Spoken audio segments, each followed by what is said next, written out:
ওকে ওকে, দেখো স্প্রিং এর শক্তি F equal to minus কে এক্স। না, এই বলের দিকে তাকিয়ে আমাকে শুধু বলবা যে এই বলটা ধ্রুব বল না পরিবর্তনশীল বল।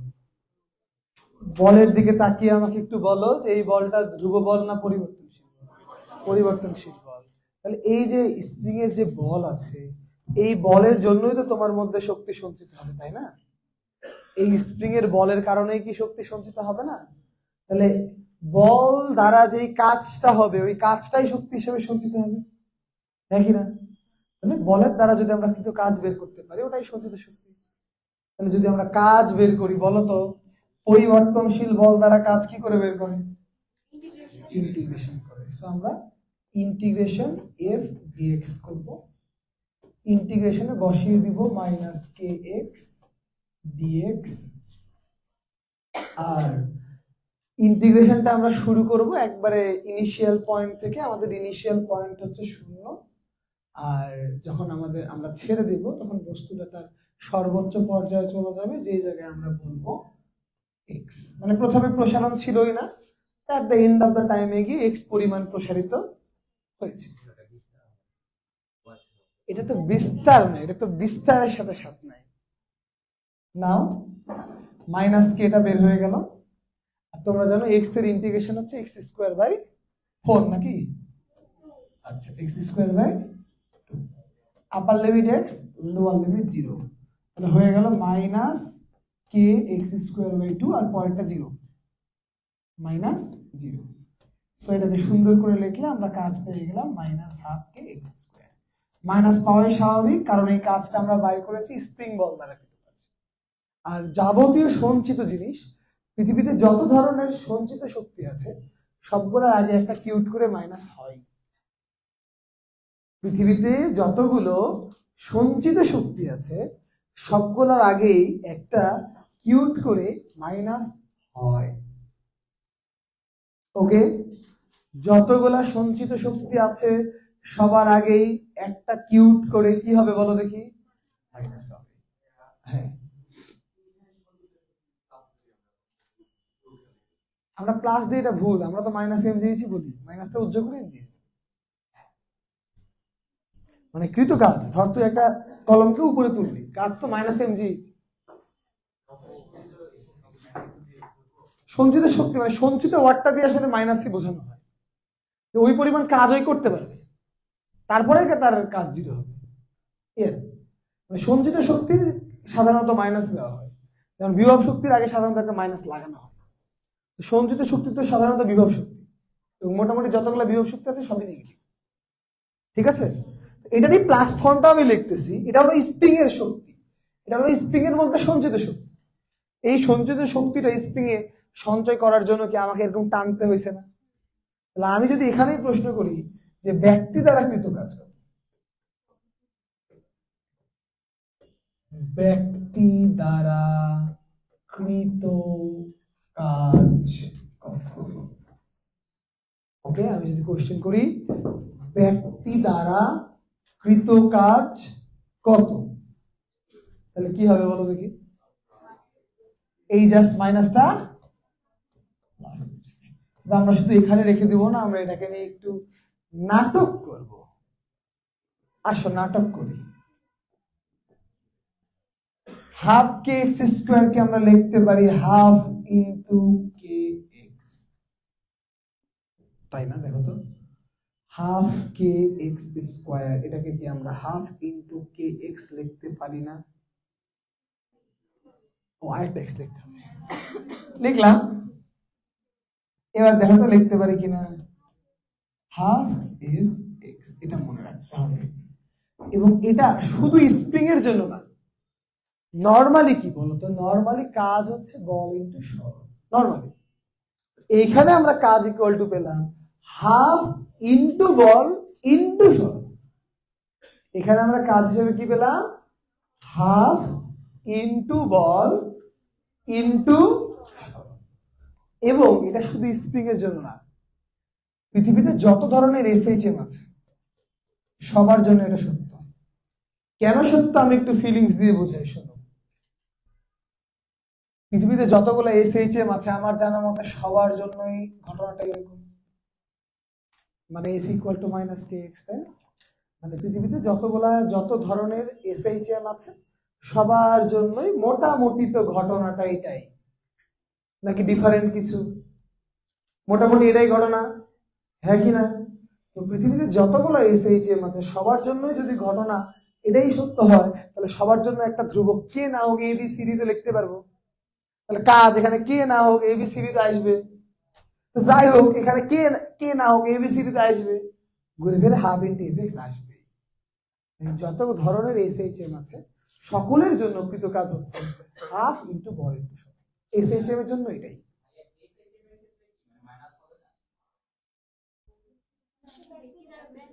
আরে ওটা তো ব্যক্তি দ্বারা কাজ দেয়, আর এসএইচএম বললে মাইনাস হয়ে যাবে। আমি বিষয়টা কি বললাম, আমি বললাম এসএইচএম যার বৈশিষ্ট্য সেখানে কৃত কাজ বের করতে গেলে বল ইন্টু সরণের আগে একটা হাফ হবে।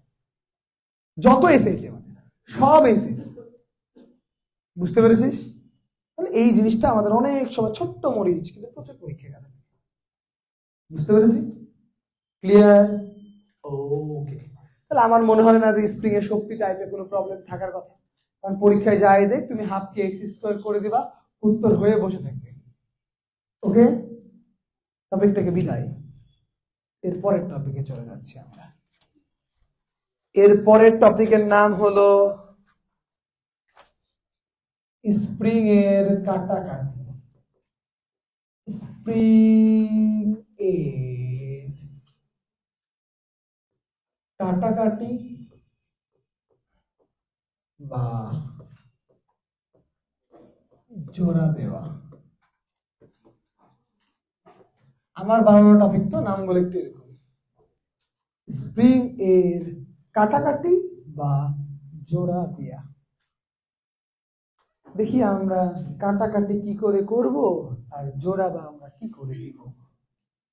আমরা কাটাকাটি বা কি করে করব, জোড়া বা আমরা কি করে দিব, এটাই হচ্ছে আমাদের মেন ঘটনা। ওকে, তাহলে আসো কাটাকাটি এবং জোড়া দেওয়া এটা নিয়ে আমরা যদি ছোট্টখাটো অল্প স্বল্প একটু গবেষণা করার চেষ্টা করি কেমন হয় বিষয়টা। স্প্রিং এর কাটাকাটি বা জোড়া দেয়া। দেখো আগে এইটা মনে করো একটা স্প্রিং, এই স্প্রিংটাকে মনে করো আমি এফ বল দিয়ে টানলাম। দুই ধরনের স্প্রিং আমি তোমাকে দিচ্ছি, একটা বড় স্প্রিং একই ম্যাটেরিয়ালের, মনে করো আরেকটা ছোট স্প্রিং। দুইটাকে আমি এফ বল দিয়ে টেনেছি। আমাকে কি বলতে পারবা কোনটা বেশি বড় হবে? যেটা বড় সেটা বেশি বড় হবে? সমান বড় হবে? প্র্যাকটিক্যালি করতে হবে তো তাহলে বিষয়টা। নরমালি চিন্তা করো না, রাবার ব্যান্ড থাকে না, রাবার ব্যান্ড, একটা বড় রাবার ব্যান্ড একটু টানলে কিন্তু অনেক বড় হয়, একটা ছোট রাবার ব্যান্ড কি একটু টানলে বেশি বড় হয় না? একই বড় হবে না। কেন হবে না আমি একটু বলি শুনো। স্প্রিং বড় হয় কেন? তোমাদেরকে নিউটনের মেকানিক্স এবং কাজ ক্ষমতা শক্তিতে একটা মৌলিক বলের ছক করিয়েছিলাম, যেই বলের মধ্যে তোমরা জানার কথা তোমাদের যে স্প্রিং বল এক ধরনের পরিবর্তনশীল বল। স্প্রিং বল এক ধরনের পরিবর্তনশীল বল। ওকে, স্প্রিং বল এক ধরনের কেমন বল? পরিবর্তনশীল বল, তাই না? স্প্রিং বল যদি, ভুল বললাম, স্প্রিং বল এক ধরনের তড়িৎ চুম্বকীয় বল। তড়িৎ চুম্বকীয় বল হলে তুমি যখন স্প্রিংকে টানবা তখন অ্যাকচুয়ালি প্রত্যেকটা অণুর মধ্যবর্তী ইন্টারমলিকুলার গ্যাপটা বড় হয়ে যায়। ভালো করে বোঝো, তাহলে যেখানে অণু বেশি, যেখানে অণুর সংখ্যা বেশি, সেখানে ইন্টারমলিকুলার গ্যাপ গুলা বেশি গ্যাপ আছে, তাহলে মনে করো সবগুলা গ্যাপই 1 সেন্টিমিটার 1 মিলিমিটার করে বাড়বে, তাহলে প্রত্যেকটা গ্যাপ মিলে বেশি বাড়বে। তাহলে মনে করো রুমে তোমরা 100 জন ধরো আছো, আমি সবাইকে বললাম 2 ইঞ্চি করে করে বেশি হবে, তাহলে একটা লাইন যত বড় হবে, রুমে যদি 200 জন থাকো 2 ইঞ্চি করে করে যদি সবার মধ্যে গ্যাপ বাড়ায়, লাইনটা আরো অনেক বেশি বড় হয়ে যাবে না? বুঝতে পেরেছো কি? স্প্রিং এর ঘটনাটাও ঠিক তাই, যে স্প্রিংটা আমাদের বড় ছিল, একে যদি আমরা টানি তাহলে সে এরকম এরকম এরকম হয়ে বেশ অনেক বড় হবে, আর এটা বেশি বড় হবে, সামান্য একটু বড় হবে। পার্থক্যটাকে বোঝাতে পারছি? তার মানে আমরা এখান থেকে বলতে পারি এরকম, যে যদি সেম ম্যাটেরিয়ালের স্প্রিং হয়, স্প্রিং এর দৈর্ঘ্য বৃদ্ধি তার দৈর্ঘ্যের সমানুপাতিক। দৈর্ঘ্য যত বেশি হবে, দৈর্ঘ্য বৃদ্ধি তত বেশি হবে। দৈর্ঘ্য যত বেশি হবে, স্প্রিং এর দৈর্ঘ্য বৃদ্ধি তত বেশি হবে। দৈর্ঘ্য যত বড়, দৈর্ঘ্য বৃদ্ধি তত বেশি। কথা ওকে? কথা ক্লিয়ার? হ্যাঁ হ্যাঁ হ্যাঁ, সংকোচন রেখে নাও নাও নাও, তাহলে এক্স ইজ প্রপোর্শনাল টু এল হলো। এবার আরেকটা জিনিস দেখো, আমরা পড়েছি এফ ইকুয়াল টু, মাইনাসটা বাদ দাও, এফ ইকুয়াল টু এক্স। আর এই বল নাকি আমরা এই ছবিতে ধ্রুব দিয়েছি।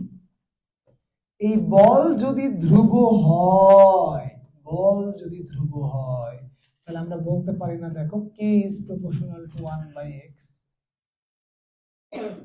বল ধ্রুব, তার মানে কে ইকুয়াল টু ধ্রুবক বাই এক্স, তাহলে K is proportional to 1/x হবে না?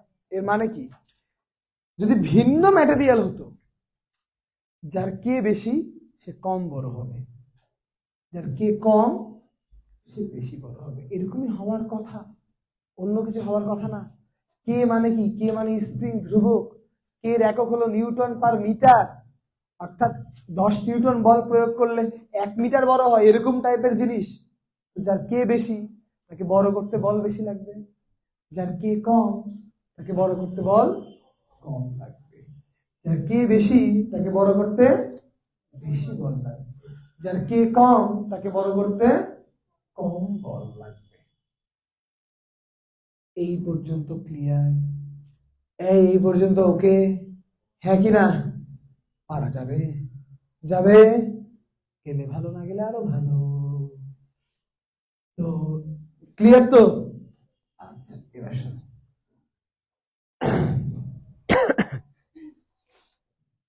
এবার ঘটনা এবং দুর্ঘটনা ক্রমে আমরা যে কথাতে আসলাম, যে কে এর সাথে এক্স এর সম্পর্ক ব্যস্তানুপাতিক, এক্স এর সাথে আবার এল এর সম্পর্ক সমানুপাতিক। আর আমাদের টপিক হচ্ছে কাটাকাটি বা জোড়া লাগানো, কাটলে এল ছোট হয়, জোড়া লাগালে এল বড় হয়। তো আমরা এল চেঞ্জ করব, দিয়ে দেখবো কে এর কি পরিবর্তন হচ্ছে। অর্থাৎ আমরা K is proportional to 1/x এর জায়গায় 1/l বলতে পারি, কারণ এই সমীকরণটা আছে আমার কাছে। হ্যাঁ কি না? এই বলতে পারি না? তাহলে K is proportional to 1/l মানে k equal to constant divided by L.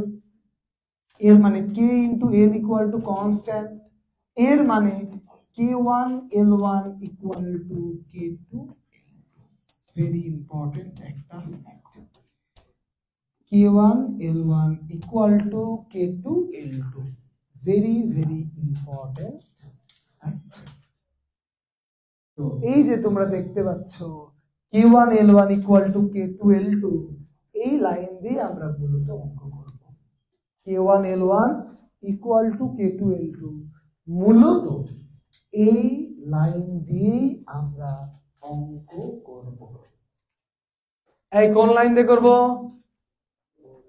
k1 l1 equal to k2 l2, k1 l1 equal to k2 l2।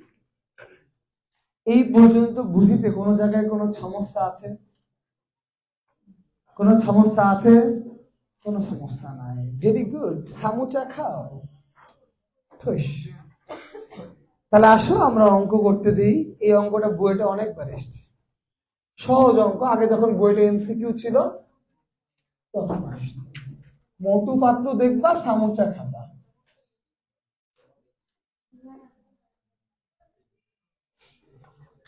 এই এটা মনে করো, এটা একটা কিউট স্প্রিং। এই স্প্রিং এর স্প্রিং ধ্রুবক কে, এই স্প্রিং এর স্প্রিং ধ্রুবক কে। স্প্রিং ধ্রুবক কত? কি? ওকে, নাও আমরা একটা প্লাস দিয়ে এটাকে সমান দুইটা টুকরায় ভাগ করলাম।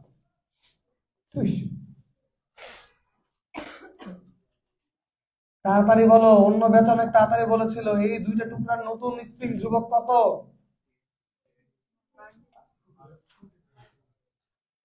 কত? K by two? K by two?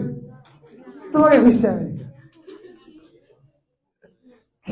K by two কেমনে বললা? এটাতে মস্তিষ্কের কোন লুপটা ব্যবহৃত হলো? ফ্রন্টাল লোব, মিডিল লোব, নাকি স্পাইনাল কর্ড ব্যবহৃত হলো? কে বাই টু হওয়ার কোন সম্ভাবনা নাই, তাই হওয়ার কথা। তো শোনো, আমরা অনেক সময় উত্তর দেওয়ার সময় আমাদের ব্রেন পর্যন্ত যাই না। আমরা ব্রেন পর্যন্ত না গিয়ে আমরা স্পাইনাল কর্ড থেকে আমরা উত্তর দিয়ে ফেলি, এবং এটা বায়োলজিক্যালি ট্রুথ। তোমরা জুলজির 11 নম্বর অধ্যায়ে পড়বা। এই ঘটনাটার নাম হলো রিফ্লেক্স অ্যাকশন। মানে হঠাৎ করে যদি কারো চোখের সামনে তুমি নিয়ে যাও, চোখটা পিট করে বন্ধ হবে। এই চোখ যে বন্ধ করতে হবে, এই ডিসিশনটা তোমার ব্রেন নেয়নি। এটা ব্রেনে যাওয়ার আগে ডিসিশনটা নিয়ে নেওয়া হয়েছে। এই ডিসিশনটা এসছে স্পাইনাল কর্ড থেকে। ওকে, 30 সেকেন্ড দাঁড়িয়ে থাক। তাহলে এই টোটালটাকে বাংলাদেশ লেখা আছে আর আপনার হোয়াটসঅ্যাপে পাঠাইছে ডলার ভাই, এখন ওই প্লেট করতে নিয়ে যাবে, ওখানে যে দেখছি অবস্থা। ওখানে আপনি দেখেন মার্ক করে পাঠাইছে হোয়াটসঅ্যাপে ঢুকেন, ওখানে কিভাবে দিবে না চেঞ্জ করবে? কই ডলার ভাই দিছে, ডলার ভাই ওই যে এটা বাংলায় আছে, ঠিক আছে কি? রিচেক দেওয়ার সময় একবার এটা বলছে, একটা এই ভুলটাই শুধু আছে, তাই বলবো। এখানে এখন ইংলিশ লিখবে? আপনি যদি বলেন, কিন্তু ফন্ট আগের মতো এতটা ভালো দেখাবে না। সমস্যা নাই, দিদি চালাই দিতে বলবো? হ্যাঁ হ্যাঁ, সমস্যা নেই।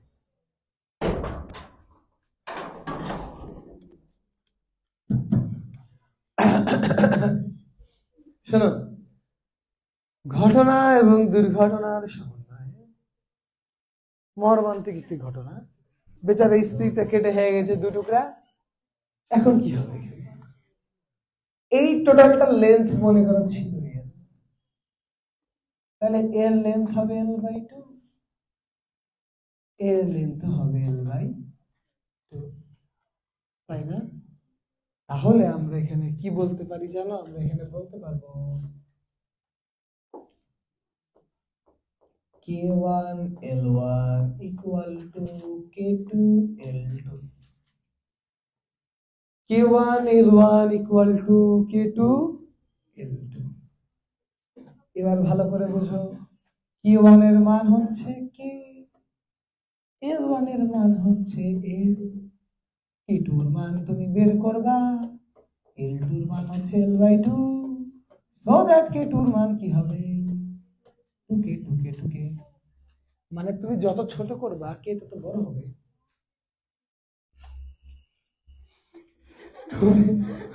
মাঝে তুলবে করছে কেন? তুমি K2 কে যত ছোট করবা, যে কোনো স্প্রিং কে কেটে যত ছোট করবা, তার স্প্রিং কনস্ট্যান্ট তত বেশি হয়ে যাবে। ক্লিয়ার? তার স্প্রিং কনস্ট্যান্ট তত কি হবে? বেশি হয়ে যাবে। তার স্প্রিং কনস্ট্যান্ট তত কি হবে? বেশি হয়ে যাবে। ক্লিয়ার? খুবই ভালো লাগলো। এবার এই অঙ্কটা করো, এটা দ্রুত করতে হবে, মিফতাহুলের মতো ভুল করো না।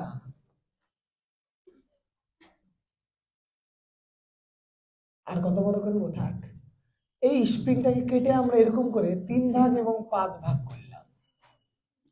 মানে একটা স্প্রিংকে কেটে আমরা একদিকে 3 ভাগ, একদিকে 5 ভাগ, এরকম দুইটা কিউট অংশ করলাম। প্রশ্ন হচ্ছে এই 3 ভাগের অংশের স্প্রিং কনস্ট্যান্ট কত এবং 5 ভাগের অংশের স্প্রিং কনস্ট্যান্ট কত? এটার আদি স্প্রিং কনস্ট্যান্ট ছিল কি? করো করো করো। হ্যাঁ হ্যাঁ, 3/5 কে 5/3 হলো না তো? 3/5 কে 5/3 কি হলো না? হতে পারে, দেখি। কি হলো মিফতাহুল? করছে দেখছো, এবার বললো না কিন্তু।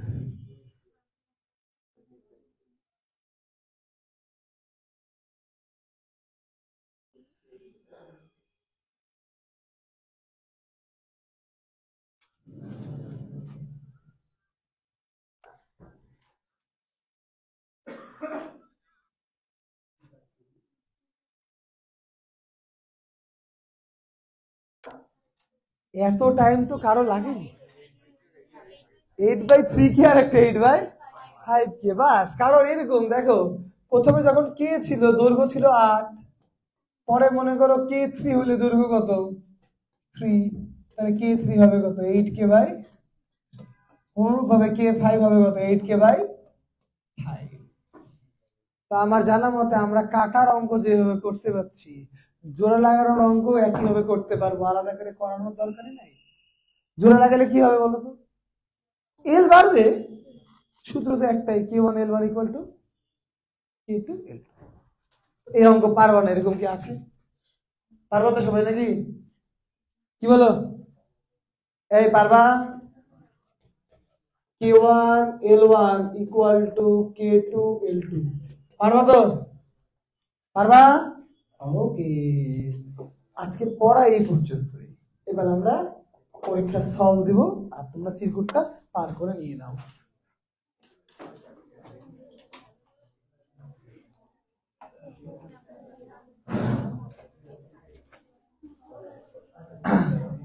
বলো দেখি গ্র্যাভিটিতে কি কি সমস্যা